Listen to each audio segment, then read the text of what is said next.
Very good morning to all of you. As in the yesterday class, we have discussed about the topic atomic masses, gram atomic masses and average atomic mass. And now today we will discuss about the topic molecular masses. So what is molecular mass? The molecular mass is the average relative mass of a molecule as compared to the mass of an atom of carbon-12. So it is a type of a relative mass that easily calculated with the help of a isotope of carbon that is 12. तो ये एक relative mass होता है जो carbon isotope 12 की help से calculate किया जाता है. So in the simple way we can say that it is the sum of atoms. It is the sum of atomic masses of the atom in a molecule. अगर मैं किसी molecule की बात करूं like CH4, like H2O, like CO2, तो जितने भी molecules हैं इनके अंदर जितने भी एटम्स हैं उनका जो एटॉमिक मास है उनका सम क्या कहलाता है? मोलिकुलर मास कहलाता है. So we will take some examples like CO2. Carbon has a mass 12 plus oxygen has a mass 16. How many atom of oxygen are there? 2. So mass is 44 atomic mass unit, and in the gram molecular form it will be represented as 44 gram. Like now we will take second example, water H2O. How many hydrogen has a mass? 1. How many atom of hydrogen are there? 2 plus oxygen mass 16. So total mass is 18 atomic mass unit, and in the form of a gram molecular mass we will say that it is 18 gram. Now next example is methane. Here the carbon is 12 plus hydrogen 1. How many hydrogen are there? 4. We will add this and we calculate the total molecular mass of that molecule. This is 16 atomic mass unit, and we can say that 16 gram is the gram molecular mass. Fine. Take some more example for calculating the molecular masses. The first example is H2SO4, which is called king of chemical, or it is also called oil of vitriol. H2SO4. In the H2SO4, how many hydrogen are there? 1. How many hydrogen are there? 2. Mass of the hydrogen is 1. 1 multiply 2 plus sulphur का mass कितना है यहाँ? 32 plus oxygen का mass कितना है यहाँ? 16 multiply 4. So when we add these masses, 98 atomic mass unit, or in the form of a gram molecular mass it is 98 gram. Fine. Now next example is C12H22O11. It is called sucrose. तो carbon का mass कितना है? 12 multiply 12 plus hydrogen का mass कितना है? 1. How many atom of hydrogen are there? 22 plus oxygen का mass कितना है? 16 multiply how many oxygen are there? 11. So our mass is 342 mu, or in the form of a gram molecular mass it is 342 gram. So next example is calcium hydroxide, which is also called slaked lime. Here the mass of calcium is 40 plus mass of oxygen is 16, mass of hydrogen is 1. So 40 plus 2 multiply 17. 40 plus 34, the mass is 74 mu. In the gram molecular mass it is called 74 gram. Fine. Now we will take next example, that is called H2S2O7. It is called oleum. It is called oleum. Hydrogen का mass कितना है? 1 multiply 2 plus sulphur का कितना है? 32 multiply 2 plus oxygen का कितना है? 16 multiply 7. So we calculate this, the mass of a oleum. 2 plus 64. 2 plus 64 plus कितना मास हुआ हमारे पास? 64, 112 and 2. 178 atomic mass unit, and in the gram molecular mass it is 178 gram. So these are the some example how we calculate molecular masses. Example is sulfuric acid 98 gram. Sucrose C12H22O11, mass is 342 gram. Calcium hydroxide, which is also called slaked lime, the mass is 74 gram. H2S2O7, must remember this is called oleum, the mass is 178 gram. We will take some example. The first example is urea, second example is acetic acid, and third example is sodium sulfate in dot decahydrate. So first example is urea. Calculate the mass in the same way जैसे मैंने आपको भी सिखाया कि how we calculate the molecular masses, add the atomic masses of an atom and after the addition we calculate the molecular masses. So ये जो work मैंने अभी आपको दिया है ये आपको खुद को करना है. First is urea, second is acetic acid and third is sodium sulfate decahydrate. Fine. Our topic is mole concept. So students, आप लोगों ने जैसे पढ़ा एटम से एटम के मास को अगर हमने कैलकुलेट करना है तो हमने पढ़ा था एटॉमिक मास. मॉलिक्यूल के मास को कैलकुलेट करना है तो हमने पढ़ा मॉलिक्यूलर मास. और अगर हमने मोल की बात करनी है तो ये टर्म निकल कर आती है मोलर मास. किससे निकल के आती है ये टर्म? मोलर मास से. तो मोल कंसेप्ट के अंदर हम क्या पढ़ते हैं? As you know student, one dozen contain 12 articles. एक डजन में 12 आर्टिकल्स होते हैं. तो one score equal to 20 articles. एक स्कोर में 20 आर्टिकल्स हमें मिलते हैं. एक one gross equal to 144 articles. ठीक है, ये सिंपल एग्जांपल है डजन वाला. एक हमने जैसे बनाना खरीदते हैं या सपोज हम, तो हमें पता भी है एक दर्जन में हम कितने बनाना लेकर आते हैं, 12. So one dozen equal to 12 article. Same in this chemistry, the atoms and the molecules calculated in the form of a mole. Atom, molecules, ions, electrons calculated in the form of a mole, and 1 mole is equal to 6.00 into 10 raised to power 23 particles, and this value 6.022 into 10 raised to power 23, this is called Avogadro number or Avogadro constant. तो एक मोल में कितने particles होते हैं और एक मोल कहां से आता है? मोल हमारा आता है कंसेप्ट मोलर मास से. कहां से आता है this concept? Design from molar mass. और मोलर मास में हम किसकी बात करते हैं? एटम्स की भी बात करते हैं और मॉलिक्यूल्स की भी बात करते हैं. तो अल्टीमेटली एटम्स और मॉलिक्यूल्स, मतलब एटम से आता है एटॉमिक मास, मॉलिक्यूल से आता है मॉलिक्यूलर मास. तो वहीं से कैलकुलेट होता है हमारा मोलर मास. और मोलर मास जो टर्म होती है वो एटम और मॉलिक्यूल्स दोनों के एटॉमिक मास को कैलकुलेट करने के लिए होती है. और मोलर मास की बात अगर मैं करूं तो यहां से एक टर्म निकलती है मेरी मोल. तो जो मोल है, mole contain this much particle, 1 mole contain this much particle. तो केमिस्ट्री के अंदर एटम्स को, मॉलिक्यूल्स को अगर कैलकुलेट करना है तो उसके लिए एक यूनिट कंसीडर की जाती है mole. And 1 mole contain this much particle, that is Avogadro number or Avogadro constant, 6.022 into 10 raised to power 23.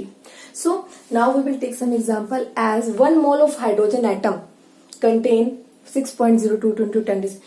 एक मोल हाइड्रोजन एटम के अंदर उतने ही पार्टिकल होंगे. एक मोल हाइड्रोजन एटम के अंदर 6.022 into 10 raised to power 23 atoms हैं. और ये किसके इक्वल होते हैं? ये होते हैं ग्राम एटॉमिक मास के equal. Fine.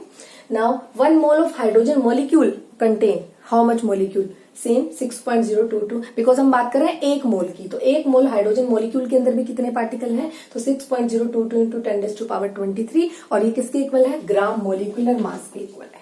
Fine. 1 mole of sodium ion की बात करूं तो ये भी किसके इक्वल होता है? 6.022 into 10 raised to power 23 ions. तो एक मोल एटम में कितने पार्टिकल हैं? अवोगैड्रो नंबर जितने. एक मोल मॉलिक्यूल में कितने पार्टिकल हैं? वही अवोगैड्रो नंबर को रिप्रेजेंट कर रहे हैं. और 1 मोल सोडियम आयन की बात करूं या किसी भी आयन की बात करूं तो उसमें कितने पार्टिकल्स हैं हमारे? 6.022 into 10 raised to power 23 particles. तो ये जितनी भी एंटिटी होती हैं, एटम हो, मॉलिक्यूल हो या आयन हो, इलेक्ट्रॉन हो, तो एक मोल में दिस मच पार्टिकल होते हैं. फाइन.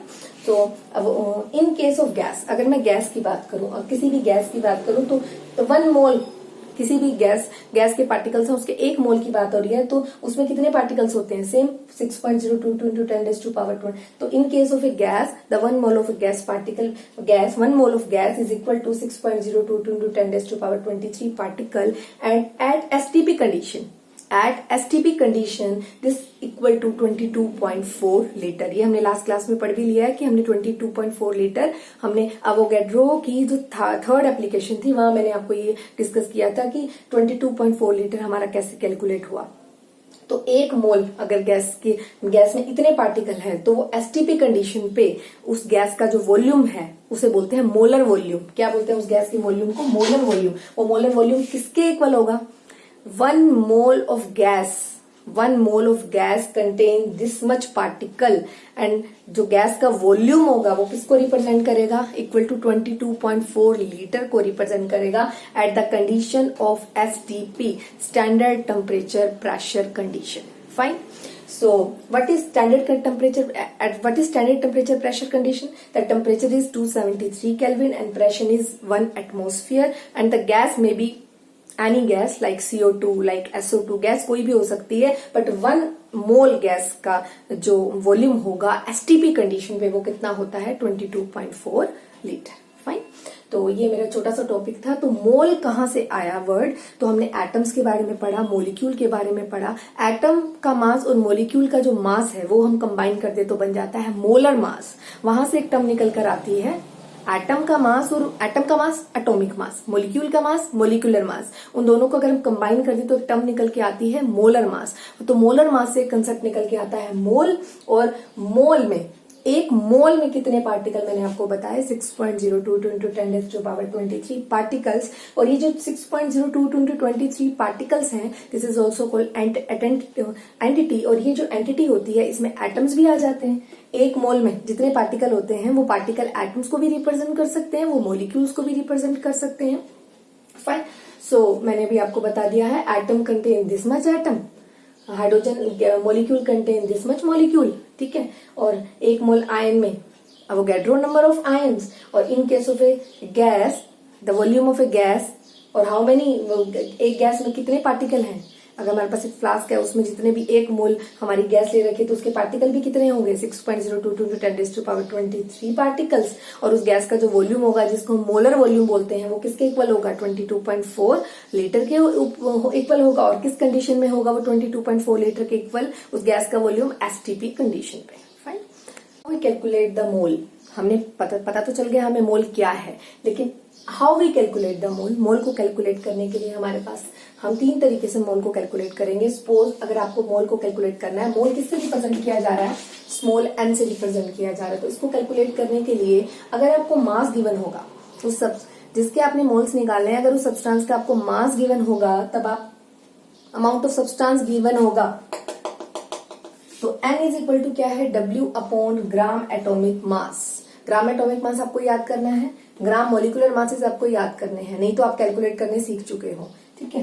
तो अगर आपको मोल्स कैलकुलेट करने हैं तो मोल्स को कैसे कैलकुलेट करेंगे, moles equal to amount of substance that is given upon gram atomic mass. So and in the second way, number of moles that is represented by small n is equal to given mass of the substance जो आपको given होगा numerical के अंदर, and gram molecular मास, जो अभी अपने last topic में देखा कि अगर आपको एटम्स का मास पता है उनका सम कर दीजिए तो अभी आपके पास निकल के आ जाएगा gram molecular mass. Second, how we calculate the moles. अगर आपको नंबर ऑफ पार्टिकल्स गिवन होंगे, n, number of particle represented by capital N, और नंबर ऑफ पार्टिकल्स में सब आ जाता है, एटम्स भी आ जाते हैं, आयंस भी आ जाते हैं, मोलिक्यूल्स भी आ जाते हैं. तो अगर ये आपको वैल्यू गिवन है तो Na अभी मैंने आपको बताया था, value is Avogadro number that is 6.02 into 10⁻23. Then we easily calculate the moles. Next, in the last with the help of this last topic, we are easily able to calculate the number of moles in terms of a volume.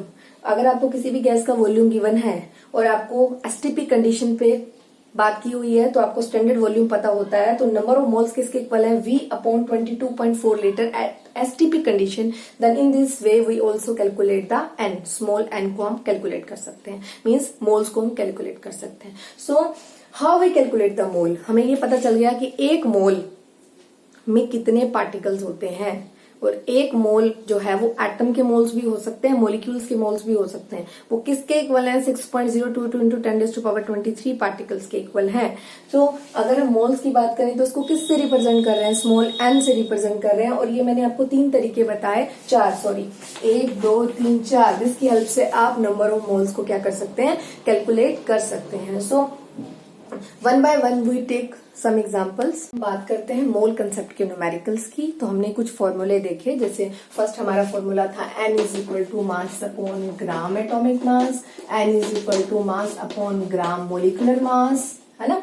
So n is equal to number of particles upon Avogadro number. N is equal to V upon 22.4 liter. So these are the formulae of the mole concept. And with the help of these formulae, we easily calculate the number of moles. So today we will take only 2 examples for this. तो numerical के लिए first example है हमारे पास, calculate